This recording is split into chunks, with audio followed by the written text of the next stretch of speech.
Thank you, Julio, for sitting down with me. We're obviously in the middle of the gathering place here. On top of it, does this bridge have a name?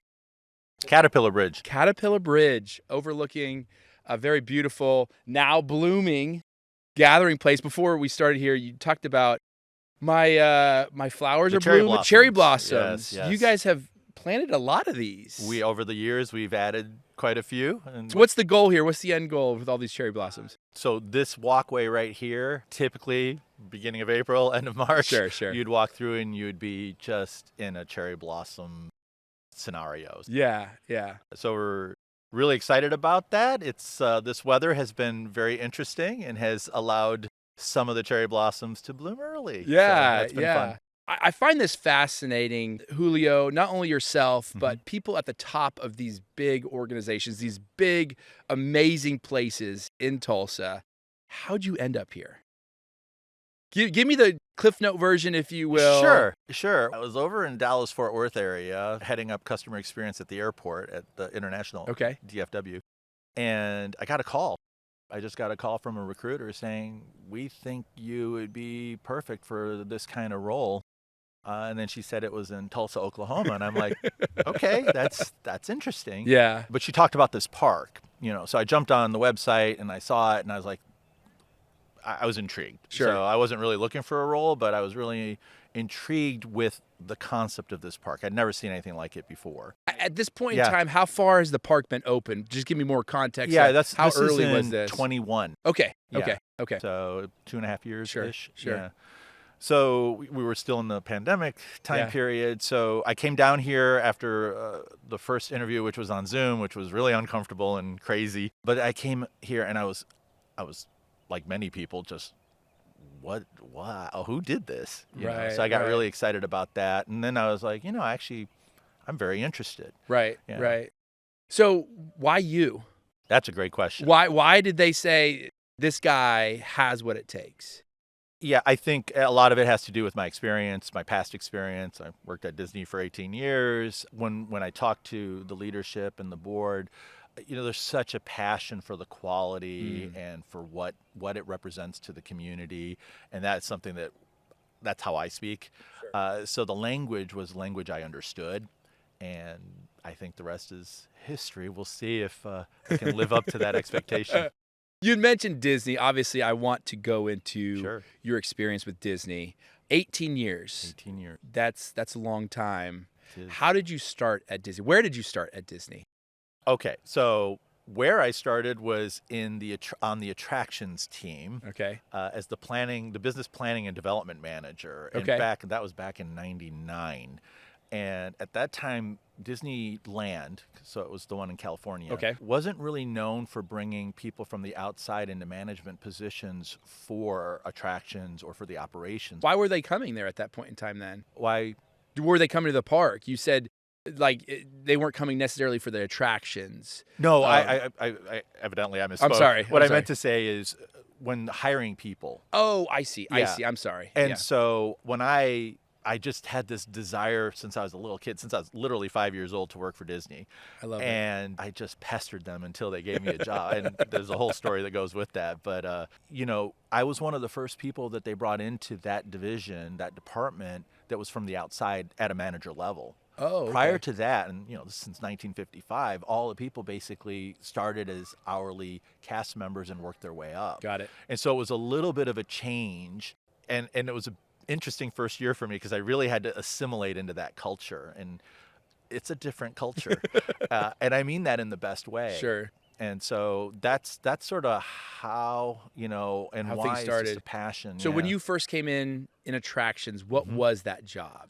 Yeah, so in '99 they had announced the second park. Okay. It hadn't been built yet. Okay. So Wow. it sits on That's the, early. Yeah. So it sits on the parking lot that everybody was accustomed to when they went to Disneyland. Sure. And they, Disney really needed to, be ready for two parks. And so part of my job was preparing the attractions team to be able to operate a two-park scenario. Cool. Yeah. Cool. So it's kind of scheming that up. Yep. Part of the attractions, was it something to where you said, hey, Was Tower of Terror, like, I'm completely off here. Uh-huh. Was that already in place? Nope. Tower of Okay. Terror was in the new park. Okay, So, okay. yeah, or See, is you're in already sharing things that I obviously am not yeah. accustomed to. So, your team early on, Mhm. I mean, we have a lot to unpack here at 18 years, but was trying to say we're going to take away this park, or we're just going to take away this parking lot and build a park here. That's right. What were some of those obstacles early on, maybe from management, maybe from the public, that were like at that point in time, like huge boulders that you guys had to move? Yeah, I mean, Was there some things that stuck out to you? well, the biggest thing is just the logistics Sure. related to it. The good news is the city of Anaheim was very supportive and worked very closely with Disney on that. But you had to build a 10,000 car garage first. Sure. And so there was all the logistics of getting that up and running.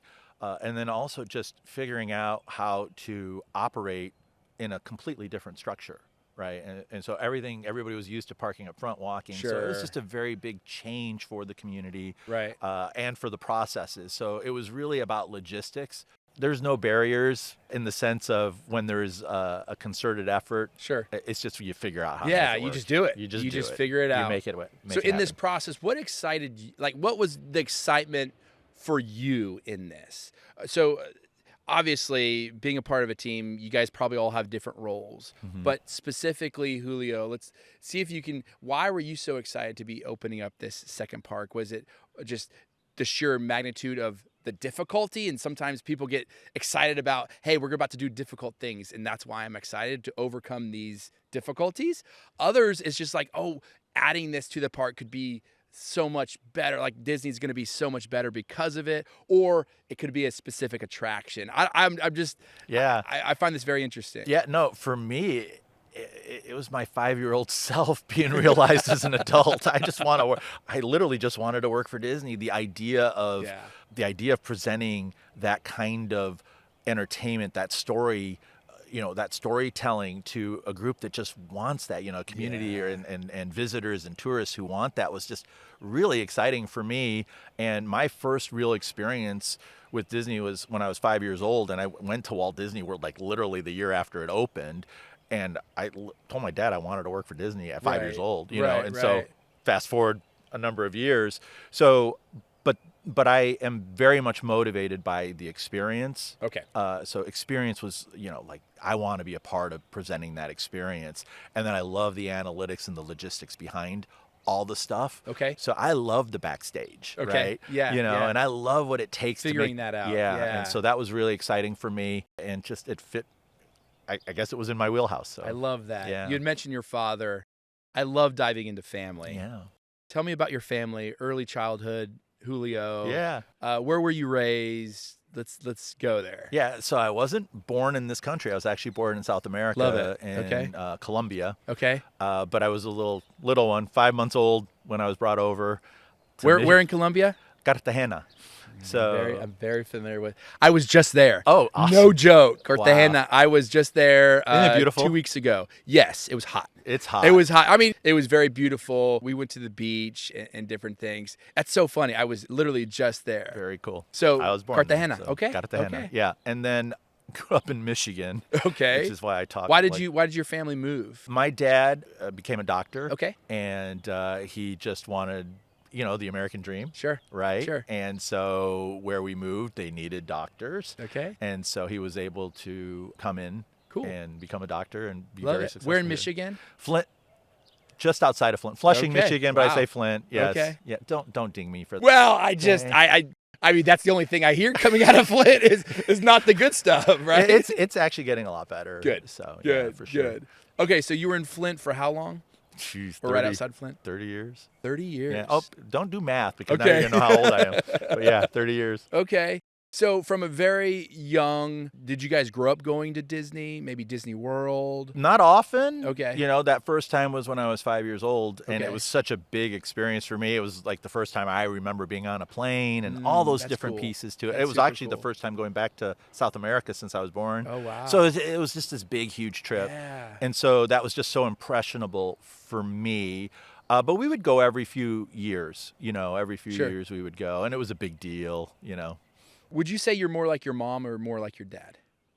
Wow. I'm more like I have the best of both and the worst of both. Let's go into that. Yeah. What's the best? What's the worst? Well, the best is the passion, Okay. the honesty, the desire to do good. Okay. You know, my parents were always very responsible people. Sarcasm, I love that. expressing ourselves. I love it. Yeah. Sometimes time and place could have been better chosen, you know. Sure. Would you say you're a blunt individual? I'm pretty direct. Okay. Yeah. Man, you're speaking to me. That's something I struggle with as well. And my wife has probably helped me out. She calls it seasoning it with salt.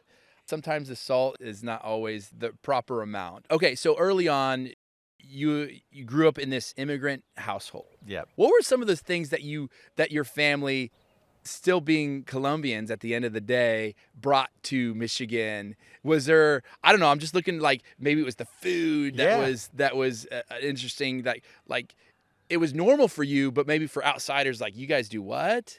Was there anything there? So we assimilated pretty well. Okay. My dad, because of the work that he was in, he's like, so I didn't learn Spanish in the house. Yeah, is that not Really? crazy? That is very crazy. Yeah, so we weren't allowed to speak Spanish in the house. We actually spoke English because he needed. Did your parents speak in Spanish at all, like in the background? Poquito. Okay. Yeah, from time to time. Okay. But what was very, very present in our house was the love of music and, you know, cumbia, which is a great Latin music, and the love of food. My mom self-taught herself, and she brought the best of both worlds, you know, sort of just cuisine itself, but then adding that Colombian flavor and other flavors. And so the best chef I've ever had the opportunity to experience their food was my mom, for sure. It's very sweet of you. Yeah. To this day? To this day. Okay. Yeah. No, she literally missed her calling on that one. Pretty. What's her best meal that she Oh my makes gosh. that is like unbelievable? Like, I'm going home because honestly, I could care less. Like, I just want this. Well, she's no longer with us, but if she was, her arroz con pollo was second to none. And her ropa I'm going to vieja, act like I know what that is. it's chicken rice. Okay. But, you know, well done. Okay. And then ropa vieja, which is a Cuban dish Okay. that she would make. I could go on. Yeah, but we there's just can. kind of- I mean, I'm yeah. hungry. So it sounds like growing up, it was a very, we're here, Mhm. we have to learn. It sounded like trying to get acclimated, like it happened very quickly. You went to public school, I'm assuming. I went to Catholic school. Catholic school. Mhm. What was your education? Let's go into that. Tell me about your formal education and then kind of up from there. Yeah. How'd that play out? You know, I think people who were born and raised in that time period who maybe came from a Latin family, being the oldest son, might relate to some of this conversation. But yeah, I obviously went to Catholic school through high school, and then I went to a private school for college, Kalamazoo College, Okay. Liberal arts degree. Was supposed to be a medical degree. The last Sure. moment I changed it and became a psychology major because I was like, I really don't want to be a doctor. But my Pressure from family? perceived pressure. Okay. Right. Perceived. Yeah. So Okay. I just assumed that because my dad was a doctor, you know, and This is the route I have this to is take. the route I have to take. Yeah. And so I did that for a while, but I'm like, I just don't want to do it. So then moved over to psychology thinking, okay, well, that'll be great. Sure. Yeah. So I thought maybe I'll be a psychiatrist or a clinical psychologist or something like that. Went into that industry for a few minutes and realized it's important, but not me. So went back to school in healthcare administration. Okay. So I'll like, well, if I'm not going to be a doctor, I'll just tell them what to do. So I'll get a degree in that. Sure. So I went to University of Michigan. Okay. Yes, the champions, by the way. Yeah, I get it. just- I get it. Yeah, I just need to throw that in there. Did that, and so my first 8 years of being an adult Sure. was actually in the healthcare industry. Okay. And then realized that I wanted to cure cancer, but not that way. Got And it, that's got how Disney came into the Got picture. it. Got it. I love that. Yeah. Hear it more with laughter and excitement and joy. I love playing in the family realm because you get to unpack a lot of like how you came to be, how you're sitting here today. And family is always something that I find very interesting because those are the formidable years of how you became who you are. We talked about kind of like you have a little bit of both family members, your mom, some of the good from your mom, and obviously some of the bad from your mom. How would you say early days have put you into a position of like today? What are some of those early learnings, if you have some that come to mind, Yeah. that you learned of like that you still are in practice today? Yeah, for sure. I think I was 5 years old when I realized it was a very important year in my life, evidently. I guess. But I literally realized that I was probably doomed to be a leader. Really? Yeah. Why doomed? Well, because who wants to be a leader, you know? But it was just this thing where people would gravitate for advice and also feeling like it was somewhat my duty to help other people. Okay. And so Being the oldest, you feel like Yeah, that was yeah. just like you have no choice. Yeah, I think so. I think a lot of it had to do with, well, my parents are not necessarily native to this area, you know, and so I might know a little bit more on that kind of stuff. And, you know, in our culture, a lot of it had to do with the oldest son sort of running Sure. a lot of that decision making, within reason, of course. So I think a lot of that had to do with it. Do you find this leadership skill that at 5 years old you're like, I got to do something, or as the top of the food chain as the kid? How many different siblings did you have? Yeah, just one, my sister. Yeah, Okay. younger. Did you find that leadership was in the household, like at